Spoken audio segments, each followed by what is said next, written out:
नमस्कार दोस्तों, स्वागत है आप सभी का हमारे चैनल पर जहां आपको इन्वेस्टिंग और फाइनेंशियल प्लानिंग से जुड़ी सभी जानकारी मिलती है। आज की इस वीडियो में हम एसबीआई मल्टी कैप फंड के बारे में जानेंगे। मल्टी कैप फंड अपने आप में डाइवर्सिफाइड फंड है क्योंकि इस एक ही फंड में आपको लार्ज कैप, मिड कैप और स्मॉल कैप तीनों कैटेगरी का एलोकेशन मिलता है। स्मॉल कैप का ग्रोथ पोटेंशियल, मिड कैप का रिस्क और रिटर्न का बैलेंस और लार्ज कैप की स्टेबिलिटी इस फंड को अट्रैक्टिव बनाती है। न्यू इन्वेस्टर के लिए यह कैटेगरी बढ़िया साबित हो सकती है क्योंकि न्यू इन्वेस्टर का कंफ्यूजन रहता है कि कौन सी कैटेगरी में शुरुआत की जाए और शुरुआत में न्यू इन्वेस्टर ज़्यादा फंड्स में शुरुआत नहीं कर पाते। इसलिए यह एक ही फंड उन न्यू इन्वेस्टर के लिए बढ़िया ऑप्शन है। आइए अब इस फंड का ओवरव्यू देखते हैं। SBI multi cap fund direct growth. इस फंड का एयूएम है 19,295 करोड़ रुपए। एनएवी इस फंड की 16 रुपये 74 पैसे है। एक्सपेंस रेशियो इसका 0.88% है। एग्जिट लोड 1% लगेगा यदि 10% से ज़्यादा यूनिट्स 365 दिन में ही रिडीम करें। एसआईपी मिनिमम 500 रुपये पर मंथ शुरू कर सकते हैं। लमसम मिनिमम 5,000 रुपये कर सकते हैं। यह फंड 2 वर्ष 8 महीना पुराना है। इसका benchmark Nifty 500 multi cap 50-25-25 total return index है। Asset allocation. इसमें इक्विटी में एलोकेशन 95.8% है, कैश में एलोकेशन 3.4% है और डेप्ट में एलोकेशन 0.7% है। इक्विटी में लार्ज कैप में एलोकेशन 33% है, मिड कैप में एलोकेशन 27.6% है और स्मॉल कैप में एलोकेशन 35.2% है। Sector allocation. इस फंड के कुछ टॉप सेक्टर और उनका एलोकेशन इस प्रकार है। Financial 17.9%, services 13.4%, consumer discretionary 9.8%, health care 8.1%, consumer staples 6.9%, energy 6.9%, automobile 6.7%, metals and mining 6.6%, textile 6%, communication 5.6%। Stock allocation. इस फंड ने टोटल 43 स्टॉक्स में होल्डिंग की हुई है। कुछ टॉप स्टॉक्स और उनका एलोकेशन इस प्रकार है।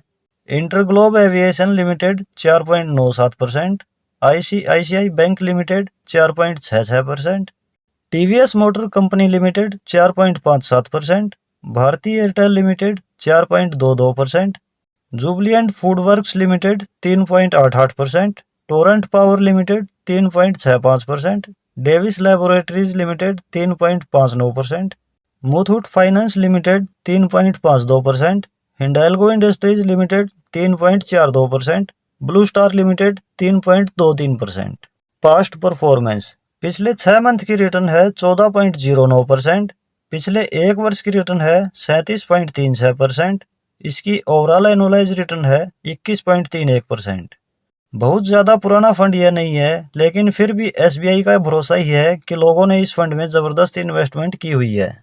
इस बात का अंदाज़ा फंड के एयूएम से ही लगाया जा सकता है कि कितना पैसा लोगों ने इस फंड में इन्वेस्ट किया हुआ है। लॉन्ग टर्म के लिए यदि इस फंड में इन्वेस्ट किया जाए तो हम एज्यूम करते हैं कि 18% रिटर्न हमें मिल सकती है।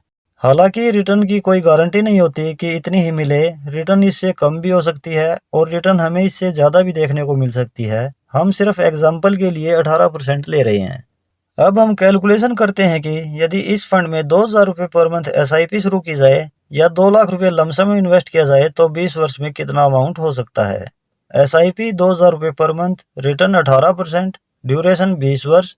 20 वर्ष में इन्वेस्टेड अमाउंट हो जाता है 4,80,000 रुपये और टोटल वैल्यू हो सकती है 46,86,974 रुपये। और यदि इस एसआईपी को 25 वर्ष तक रेगुलर रखें तो 25 वर्ष में इन्वेस्टेड अमाउंट हो जाता है 6 लाख रुपये और टोटल वैल्यू हो सकती है 1,16,46,624 रुपये। लमसम 2 लाख रुपये, रिटर्न 18%, ड्यूरेशन 20 वर्ष। 20 वर्ष में टोटल वैल्यू हो सकती है 54,78,607 रुपये। और यदि ड्यूरेशन 25 वर्ष की जाए तो 25 वर्ष में टोटल वैल्यू हो सकती है 1,25,33,725 रुपये। तो दोस्तों, यह था एसबीआई मल्टी कैप फंड का डिटेल रिव्यू।